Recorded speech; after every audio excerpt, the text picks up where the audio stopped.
Di awal film, kita langsung disuguhkan peperangan yang terjadi di Gunung Jupil. Pasukan Cina dari Kaisar Dinasti Tang yang dipimpin Li Shimin dengan 200.000 prajurit melawan Jenderal Yun dengan 150.000 prajurit Goguryeo dari Korea.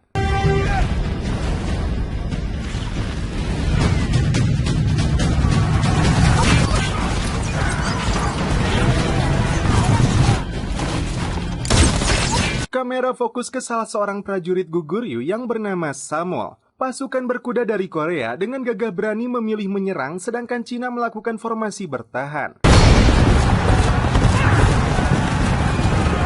Jenderal Yun yang ditemani seorang cenayang cantik bernama Simi begitu optimis perang ini akan mereka menangkan.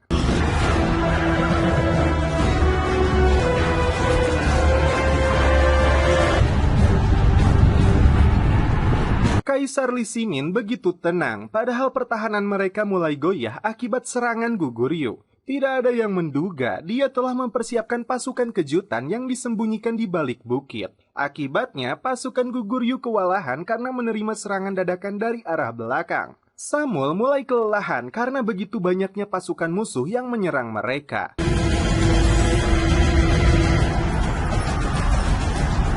Jenderal Yun diminta untuk menarik mundur pasukannya. Simi mengatakan kekalahan ini yang diperlihatkan Raja Suci Jumong kepadanya. Sahabat Samwol terkena sabetan pedang saat mengajaknya untuk mundur. Dia dan pasukan Korea lainnya mundur dari medan perang setelah menderita kekalahan. Sebagian besar dari 150.000 pasukan Goguryeo tewas, dan banyak dari mereka yang terluka. Yang menyedihkan, Samwol membopong sahabatnya yang terluka padahal dia telah tiada. Simi tertangkap oleh pasukan Cina dan dihadapkan kepada Li Shimin. Dia membawa busur dan 2 anak panah yang dianggap suci dan digunakan oleh Jumong, pendiri kerajaan Goguryeo sebagai simbol kemenangan. Ujung dari anak panah itu terbuat dari obsidian yang lebih ringan dari besi dan bisa melesat sangat jauh. Tidak ada yang sanggup memegang busur tersebut, bahkan Kaisar Li Shimin sekalipun. Satu-satunya penghalang mereka untuk menguasai ibu kota Korea adalah benteng Ansi yang dipimpin oleh Yang Mangchun. Nah, dialah yang akan menjadi musuh terberat Cina untuk menguasai Korea. Lanjut. Menurut informasi yang mereka terima, Jenderal Yun tidak menyukai Mangchun ketika Yun menggulingkan raja dan diangkat menjadi komandan. Terungkap juga, Simi pernah bertunangan dengan Mangchun sebelum dia menjadi cenayang. Sementara itu, Yun memanggil Samwol untuk menjalankan misi khusus darinya. Samwol rupanya berasal dari benteng Ansi seperti halnya Mangchun. Sebelum dianggap sebagai pengkhianat, Mangchun adalah seorang pejuang yang berhasil memenangkan banyak pertempuran. Yun semakin membenci dia, terlebih saat negara ini sedang diserang musuh, dia malah bersembunyi. Samwol diangkat menjadi kadet atau calon perwira. Tugas khususnya adalah membunuh Mangchun di benteng Ansi. Jenderal dan pasukannya tidak akan membantu benteng Ansi yang menjadi sasaran selanjutnya dari Kaisar Tang. Rakyat Ansi yang akan menjadi korban resiko mereka karena mengikuti Mangchun. Yun memilih mundur ke ibu kota untuk membuat strategi pertahanan sebelum pasukan dari Kaisar Cina itu menyerang ibu kota. Jenderal Yun memberikan sebuah belati untuk tugas ini.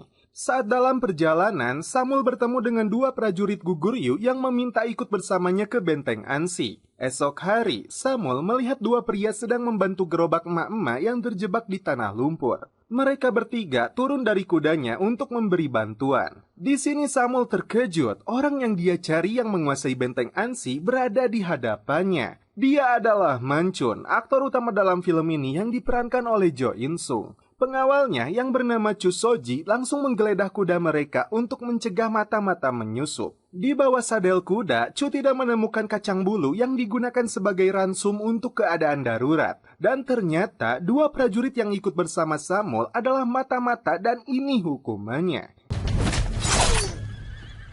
Giliran Samwol yang hendak dihabisi. Dia mengaku bukanlah mata-mata. Dia berasal dari Ansi, putra tertua dari suku Elbul. Samwol selamat dari eksekusi dan hanya dibuat pingsan untuk dibawa ke benteng Ansi. Komandan Mangchun sangat dekat dengan rakyatnya. Bahkan dia tidak segan turun langsung untuk membawa kembali si emak yang menderita linglung alias pikun. Seorang prajurit meminta bantuan Mangchun karena 2 letnan mereka terlibat pertarungan di pasar Ciroyom. Hualbo yang dibuli Gil terlibat pertikaian dengan Pong hingga melibatkan anak buah mereka. Chu hanya tersenyum saat melihat kelakuan mereka ini. Melihat komandan mereka datang, seketika mereka langsung berbaris melakukan formasi menutup. Mereka bertikai hanya karena masalah makanan. Mancun meminta mereka berdua menjaga jarak sejauh 5 langkah untuk menghindari kejadian serupa. Walbo dan anak buahnya disuruh melanjutkan kembali pembangunan benteng. Malam hari, Mancun memanggil Samul untuk diinterogasi.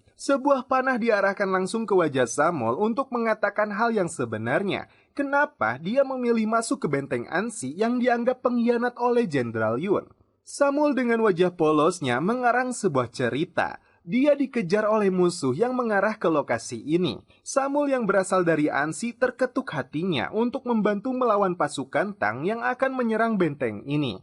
Tak lama kemudian, ketua suku dari desanya datang. Mereka berdua yang tersisa dari suku Elbul karena sebagian besar telah tewas di medan peperangan. Mancun mengumpulkan 3 letnannya. Selain Chu yang selalu berada di sampingnya, Pong adalah letnan dari pasukan pedang sedangkan Walbo letnan dari unit kapak. Mulai saat ini, Samul diangkat untuk membawa bendera dan selalu berada di samping Mancun. Dia diajak berjuang dengan warga Ansi untuk mempertahankan benteng ini dari penjajahan Kaisar Tang. Malam hari, Samul membawa belati pemberian Jenderal Yun yang akan digunakan membunuh Mancun di waktu yang tepat. Diam-diam, dia melihat Mancun mengunjungi warga Ansi yang baru saja melahirkan. Mereka bahkan menamai anak mereka dengan Nyutbom, nama yang digunakan Mancun saat di Cina. Esok hari, Samul menyaksikan rendah hatinya Mancun membantu pasukan yang sedang membangun benteng pertahanan. Kepala suku Elbul bahkan menyebut Mancun adalah bentengnya Ansi itu sendiri. Ansi tanpa Mancun bukanlah Ansi.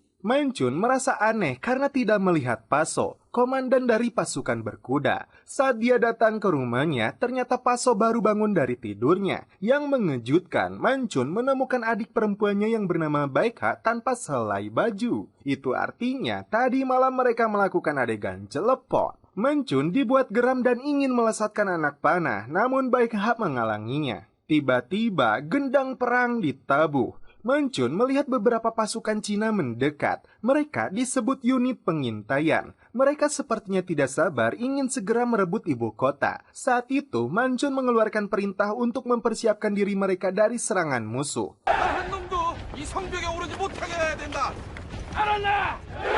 Mancun menyuruh Samul untuk mengeluarkan belatinya. Anehnya, Mancun meminta dia mencukur jenggotnya dengan belati itu. Ketika Samul melakukan itu, dia tampak grogi. Seakan dia tidak sanggup melakukan perintah Jenderal Yun, padahal itu kesempatan paling tepat baginya. Di sisi lain, Mancun seakan tahu bahwa Samul mendapat misi untuk membunuhnya. Sama halnya dengan Chu dari awal sudah menaruh curiga kepada Samul. Jika diberi perintah, sangat mudah bagi Chu untuk menghabisinya. Kendang pencak kembali ditabuh. Seluruh pasukan dari benteng Ansi dipersiapkan untuk mempertahankan benteng ini. Begitupun dengan Samul yang bertugas membawa bendera.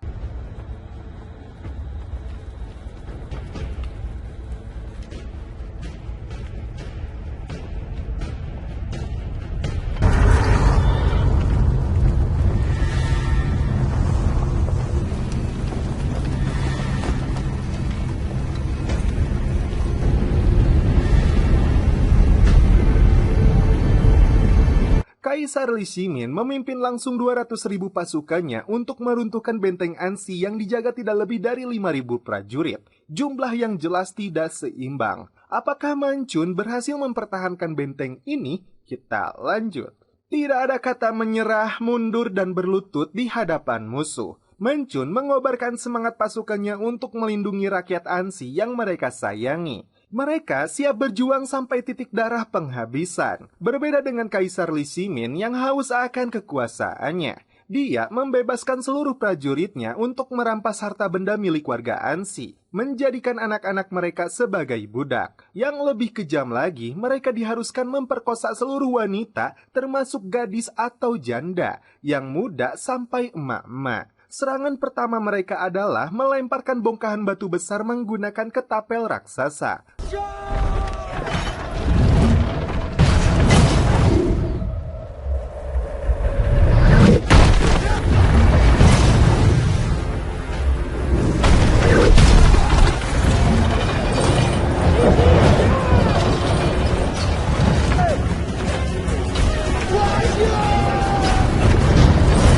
beberapa prajurit menjadi korban, termasuk Samuel yang hampir saja terkena lemparan batu itu dan untungnya Mancun menyelamatkan dia.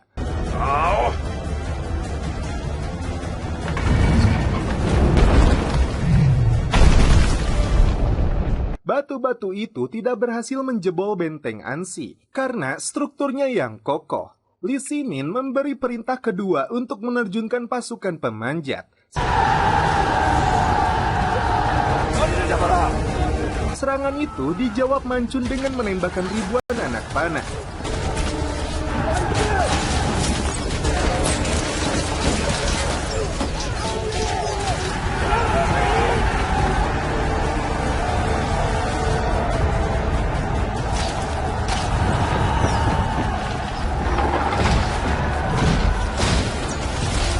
Tidak berhasil membendung pasukan musuh, Mancun mengeluarkan senjata rahasia yang disebut Gigi Maung Siliwangi untuk menghancurkan tangga-tangga mereka. Tidak menyerah sampai di situ, pasukan Cina mempersiapkan tangga raksasa agar mereka bisa naik ke benteng Ansi.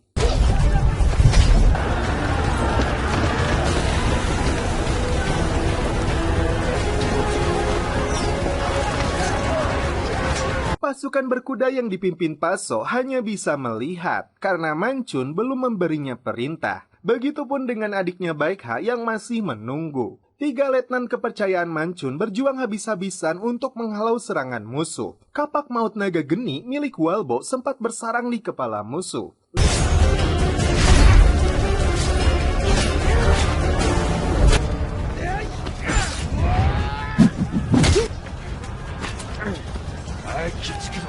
Li Shimin kemudian mengerahkan alat berat untuk mendobrak gerbang dari benteng Ansi.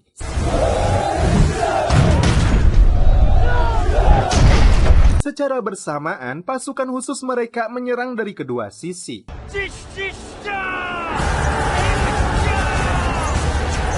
Perintah pun akhirnya turun kepada Paso dan Baekha untuk menyerang musuh.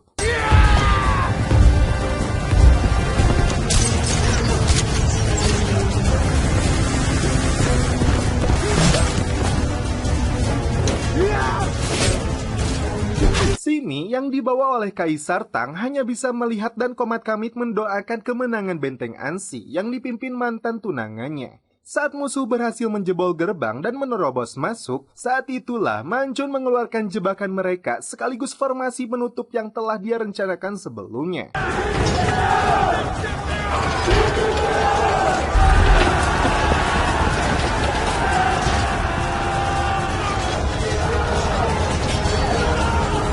Strategi itu berhasil memukul mundur pasukan musuh.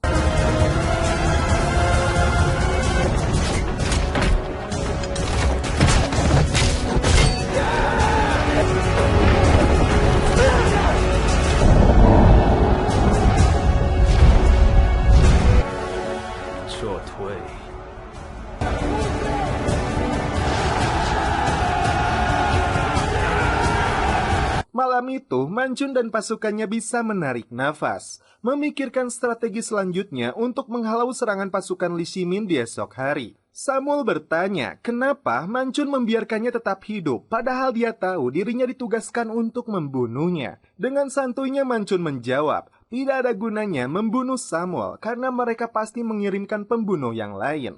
Terlihat bekas goresan pedang di sekujur punggung Mancun. Pong memberikan sebuah apel kepada Huabo karena jasanya menyelamatkan dia hari tadi. Sementara itu, musuh bersembunyi di balik asap yang dikhawatirkan sedang mempersiapkan kejutan bagi benteng Ansi. Samuel menodongkan belatinya kepada Mancun. Di tengah rasa takutnya itu, dia mempertanyakan, kenapa Mancun disebut sebagai pengkhianat dan tidak maju ke medan perang membantu pasukan Guguryeon. Selain karena Yun telah membunuh raja mereka, perang terbuka yang dilakukan di Gunung Jupil adalah langkah yang bodoh menurutnya. Chu sempat emosi saat melihat Samuel menodongkan belati kepada komandannya. Rupanya musuh kembali melakukan serangan tahu bulat dadakan. Mereka membawa puluhan menara berjalan yang menembakkan ribuan anak panah berapi. Pasukan Mancun mulai kewalahan menghadapi musuh.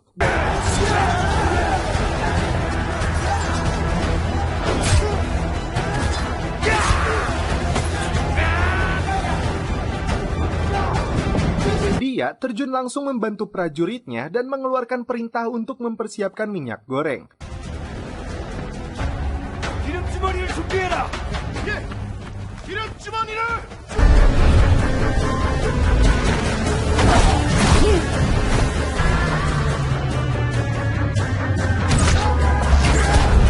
Samuel yang sudah sadar akan kesalahannya ikut berjuang mempertahankan tanah kelahirannya. Kantong minyak itu dilemparkan persis di atas menara dan ini aksi paling epik yang dilakukan Manchun.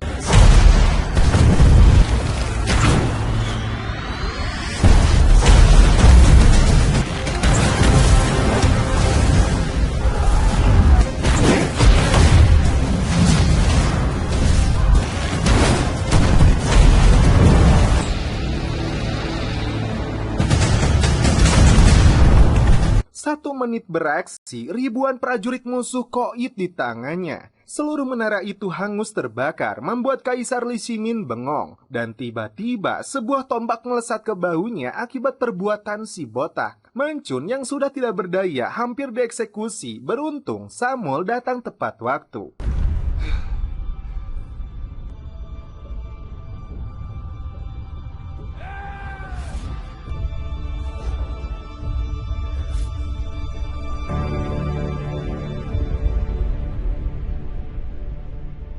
Manchun kembali siuman setelah 4 hari tidak sadarkan diri. Chu mengatakan pasukan Tang telah mundur. Li Shimin merasa heran dan kecewa karena selama ini dia telah berhasil menguasai ribuan kilometer. Namun kali ini dia begitu sulit untuk menaklukkan sebuah benteng kecil. Dia melakukan rencana licik dengan mengirim Simi ke benteng Ansi. Busur suci milik Kaisar Jumong diperlihatkan di hadapan Manchun. Dia diutus untuk menyampaikan pesan kepada Manchun. Li Shimin berencana untuk membangun gundukan tanah yang jauh lebih tinggi dari Ansi. Strategi ini tidak akan sanggup lagi dibendung oleh Manchun. Ribuan pasukan Kaisar Bengis itu dikerahkan untuk membangunnya.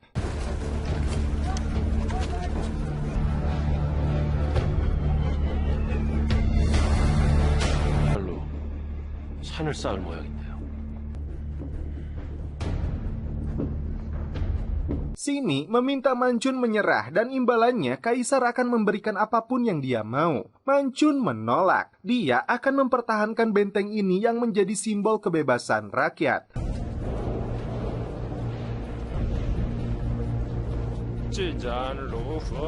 Menurut laporan prajuritnya, gundukan tanah ini akan selesai dalam waktu 2 bulan sebelum musim dingin tiba. Samuel mengusulkan kepada Manchun untuk meminta bantuan ibu kota. Jika diizinkan, dia ingin berangkat ke sana. Namun Paso mengusulkan hal yang berbeda. Dia dan pasukannya berniat melakukan serangan kejutan langsung ke tenda Kaisar Tang yang sedang lengah dengan pembangunan ini. Baik Ha protes kepada kakaknya, namun pilihan sulit inilah yang terbaik. Saat itulah Simi melesatkan anak panah ketika Paso berangkat. Saat mereka menyusup ke wilayah musuh, ternyata mereka telah dijebak.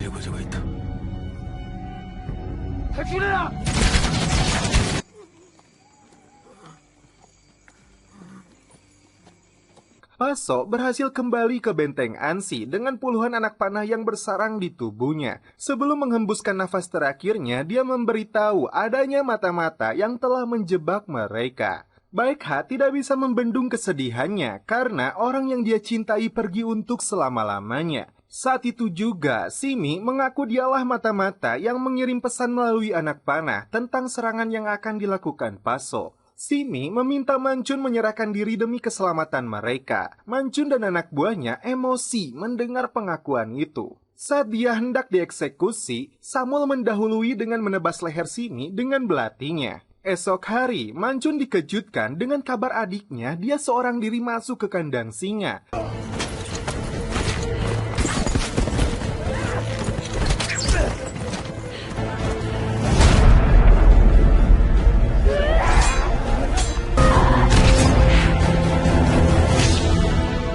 Setelah menghabisi puluhan prajurit musuh, Baikha tewas di tangan mereka. Jenazahnya dikirimkan kembali ke benteng Ansi. Giliran Manchun yang tidak bisa membendung kesedihan atas kematian adik tercintanya. Samuel memilih pergi menggunakan seekor kuda. Dia sempat dihadang patroli musuh. Mancun kehilangan semangat, padahal tumpukan tanah yang dibangun musuh akan kelar dalam waktu 10 hari lagi. Samul ternyata memberanikan diri menemui Jenderal Yun untuk meminta bantuannya. Dengan penuh penghayatan, Samul meyakinkan Yun bahwa Mancun bukanlah pengkhianat. Dia hanya prajurit Guguryu yang sedang bertarung habis-habisan dengan pasukan Tang. Dukungan dari rakyat Ansi menjadi bukti Mancun setia kepada kerajaan ini. Mancun yang sedang linglung menemukan jalan keluar saat melihat anak-anak bermain gundukan tanah yang akan roboh karena adanya terowongan. Mancun mengumpulkan para penambang yang dipimpin oleh Wude untuk membuat terowongan secepat mungkin demi menyelamatkan benteng Ansi. Singkat cerita, pasukan Li Shimin berhasil menyelesaikan gundukan tanahnya yang dilengkapi benteng pertahanan.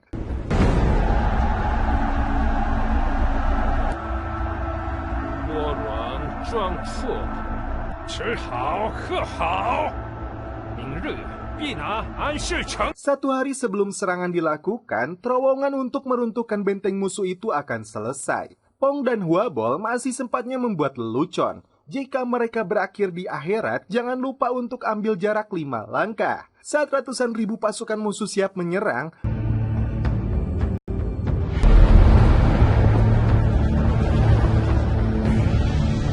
Wude mengalami kesulitan untuk membakar tiang terowongan karena lembab. Dia dan rekan-rekannya akan mengorbankan diri untuk merobohkan tiang-tiang itu dengan kapak. Untuk terakhir kalinya, dia mengucapkan perpisahan kepada ibunya. Ketika musuh mengeluarkan jembatan, di saat yang sama, tiang-tiang terowongan itu roboh. Dan inilah yang terjadi.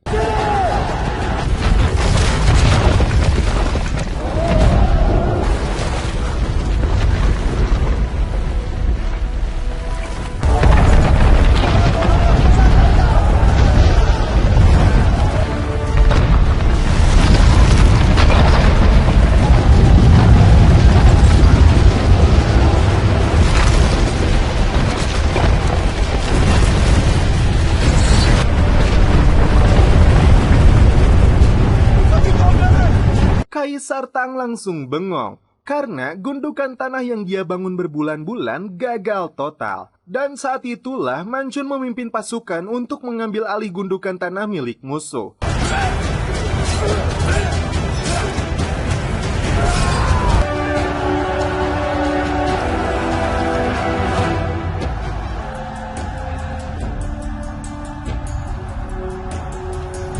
Li Shimin yang sudah kapalang emosi dan malu memilih terus menyerang dengan seluruh pasukannya. Ratusan roda api diluncurkan dari atas untuk menghalau serangan Kaisar Tang ini. Gundukan yang sebelumnya diperuntukkan untuk menghancurkan benteng Ansi berbalik menjadi lokasi strategis bagi pasukan Mancun menghalau serangan musuh. Matahari yang terbenam tidak menjadi halangan bagi kedua pasukan ini untuk terus berperang. Ribuan anak panah telah dilesatkan oleh Mancun. Hari berganti siang. Pasukan Kaisar Tang ini terus melakukan serangan meskipun ribuan nyawa prajuritnya telah melayang. Mancun mulai kehabisan amunisi dari roda api hingga anak panah. Dia menyuruh pengawal untuk mengambil busur saktinya. Meskipun Li Shimin berada sangat jauh di belakang, Mancun yakin bisa melakukannya dengan busur jarak jauh itu yang dilengkapi sistem GPS. Dengan mengucapkan Bismillahirrohmanirrohim, anak panah melesat sangat jauh, menusuk tepat di mata Kaisar Tang.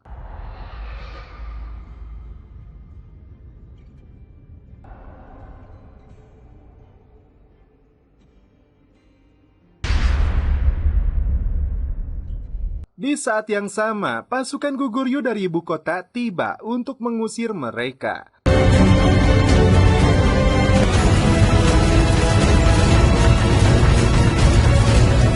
Li Shimin akhirnya menyatakan mundur dari peperangan ini, mengakui kekalahannya dari komandan benteng Ansi yaitu Mancun. 200.000 pasukannya tidak berhasil menggoyahkan benteng Ansi yang dijaga hanya oleh 5.000 prajurit. Samul datang tepat waktu berhasil meyakinkan Jenderal Yun.